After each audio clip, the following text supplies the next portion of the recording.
Photo जो मेरे mobile के थे वो तुझ तक पहुंचे कैसे? अब कहूंगी कि बेटी का वीडियो डिलीट कर दो, जिसके लिए मैं काफी गिड़गिड़ा रही हूँ।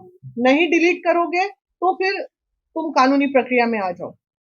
टाइम नहीं था सारी, जब हॉल बुकिंग कैंसिल हो ही गया था तो फिर हमारा डर भी खत्म हो गया था कि चलो अब जब शादी टली गई तब इससे लड़ लेते हैं। तो उसके बाद गए तो ये वहां लिटरली बदतमीज, देखिए हमारे साथ जाने वाले में उसके ऑफिस में 6-7 मेरी टीम मेंबर थी, सब लेडी थी और मेरा बेटा था। और जो भी थे मेरे साथ वो सब मेरे टीम मेंबर थे, बाहर का कोई व्यक्ति नहीं था। सब महिला विकास मंच के पदाधिकारी गण गए थे और सदस्य गए थे। कोई कहीं का अध्यक्ष था, कोई कहीं का सदस्य था। जैसे ही गए, एक तो वो जाहिल की तरह बात करता है, एकदम से चिल्लाने लगा मेरे पे, चिल्लाने लगा। गुस्सा खोपड़ी पड़ा ही हुआ था। जिसकी बेटी का जीवन चला जाए, उस वक्त मैं भूल गई कि मैं महिला विकास मंच की मेंबर हूँ। मैं सिर्फ एक बच्ची की माँ बन के उसके दरवाजे पे पहले भी गई थी और अभी भी गई थी। बस खून खौल गया। आप सोचिए ना, किसी की बच्चे के जीवन बर्बाद हो जाए और इसको हम छोड़ दें, मारे तड़ाक से खींच के एक थप्पड़ हम। तेरी इतनी हिम्मत, मेरी बेटी का शादी तक तू अटैक कर दिया, क्या किया मेरी बेटी ने? ये सब मुद्दे की बात। तब तक फिर देखे थोड़ा सा इतना हो कि हम निकल के जाने लगे, वो छुप गया। निकल के जाने लगे। इधर से हमारी जो पत्रकार महोदया है, जो माइक की जगह गुंडागर्दी करती हैं, दोनों हाथ में रॉड लेके। हम तो बिना प्लानिंग के गए थे भाई। अगर हम प्लानिंग से जाते तो भाई ऐसा नहीं है, प्लानिंग से जाते तो हमारे पास भी हथियार हैं। हमें सरकार ने लाइसेंस दिए हुए हैं, हमें अपना आत्मरक्षा का है पावर। तो खुशबू रॉय दोनों हाथ में ऐसे रॉड लेके और हेलमेट पहन के अंदर घुसी। कौन मारा, कौन मारा, कौन मारा? और उसके बाद पीछे से उसने मुझे ऐसे सटाया, हल्का ही सटाया, मैं झूठ नहीं बोलूंगी।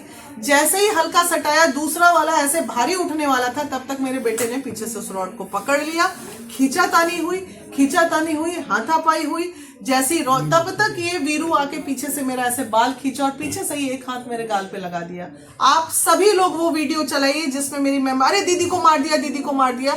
सबने कहा इसकी इतनी औकात कि ये मेरे पे हाथ उठा दिया। ठीक है, उठा दिया, कोई बात नहीं। एक तो चोरी, ऊपर से सीना चोरी। उसके बाद फिर मेरी महिलाओं ने उसको पीटा। मार के डर से वो रूम में बंद हो गया। मैंने बोला पुलिस को कॉल करो, 112 बुलाओ। नीचे 2 गाड़ी लोग आ गए, उसके यहाँ से कुछ सामान वामान उठा के लैपटॉप वगैरह लेके भागने लगे उसके स्टाफ लोग जो थे।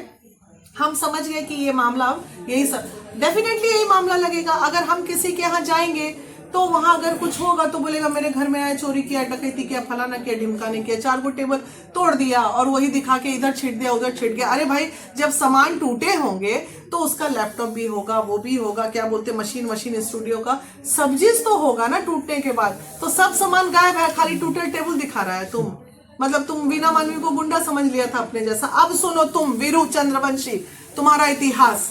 तुम 16 साल की उम्र से क्रिमिनल हो।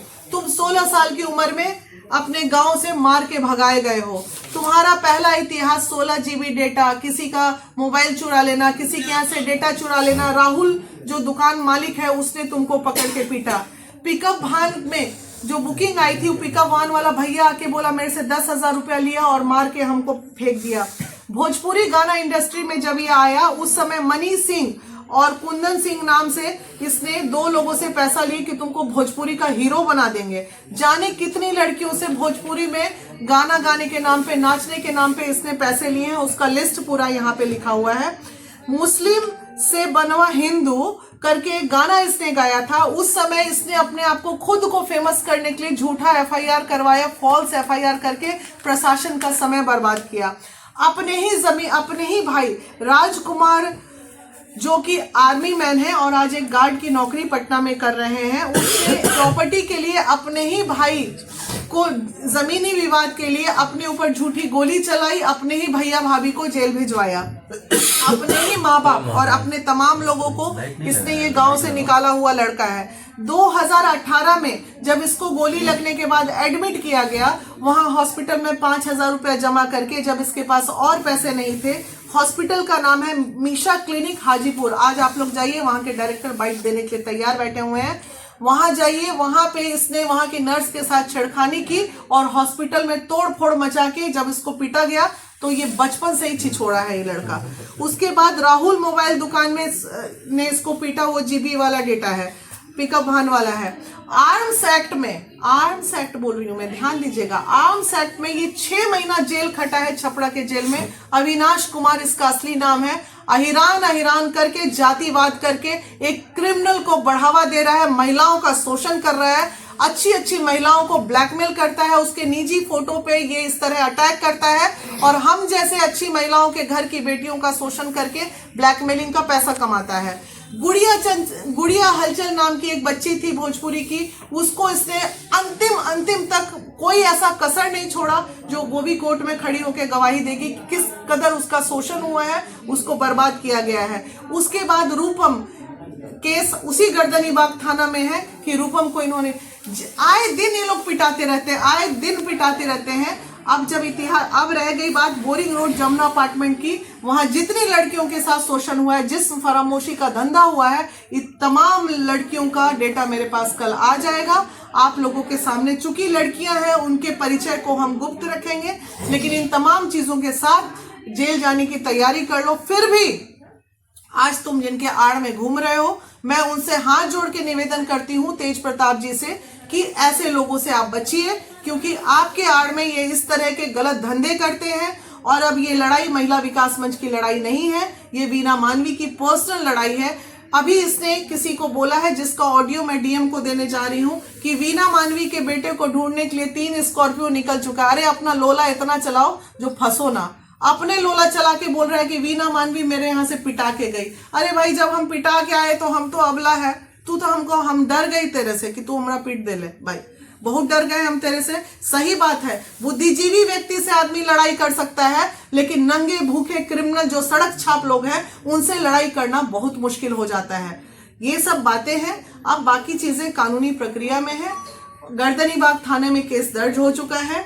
अब आप लोग बाकी कानून का इंतजार कीजिए। दूसरा, जो मेरे बेटे पे SC ST केस इन्होंने करवाया है, वो लड़की दिल्ली की है, उसका आधार कार्ड पैन कार्ड हमारे पास आ चुका है। वो लड़की दुबे फैमिली की है, वो लड़की SC ST नहीं है, इसलिए वो भी फर्जी केस में तुम फिर दोबारा जेल जाओगे। लेकिन एक लड़की का तुमने सहारा की लिया, मतलब एक पराई लड़की को ये लोग किस तरह टारगेट बना के शोषण करवाता है आप देख लीजिए। खुद इसने उस बच्ची का मोबाइल छुपा दिया और उस बच्ची से इसने SC ST केस कर। मुझे अपने बेटे की चिंता अभी भी नहीं है, चिंता है कि तुम्हारी बेटा तुमने झूठा केस क्यों किया। गलत है, ये नहीं होना चाहिए किसी भी बेटी का शोषण। मैम, इससे भी पहले सवाल हो चुका है, लेकिन अभी PC हो रहा है और तमाम लोग लाइव भी हैं। आपका पर्सनल मूवमेंट प्राइवेट चीज है, वीरू के पास गया तो गया कैसे? वो कैसे गया ये तो वीरू ही बताएंगे। और वीरू से हम अनुरोध करते हैं भाई कि अगर तुम मेरे निजी फोटो जो मेरे मोबाइल के थे वो तुझ तक पहुंचे कैसे, अगर तू ये बता देगा, मैं बोल रही हूँ, तो बाकी कानूनी चीजें तो अब हो गई, तो तुम जेल जाओगे या क्या करोगे कानून का मैटर है। लेकिन तुम अगर ये बता दोगे मीडिया में आके कि मेरे निजी फोटो तुमने वायरल किए, किसी न किसी का सहारा लिया होगा, तो वो फोटो तुम तक पहुंचे कैसे, तुम अगर बता दोगे तो फिर शायद हम, ये जरूर है कि इसका केस में एक नया मोड़ आएगा कि इसके पीछे जिन लोगों का हाथ है वो सब सामने आ जाएंगे और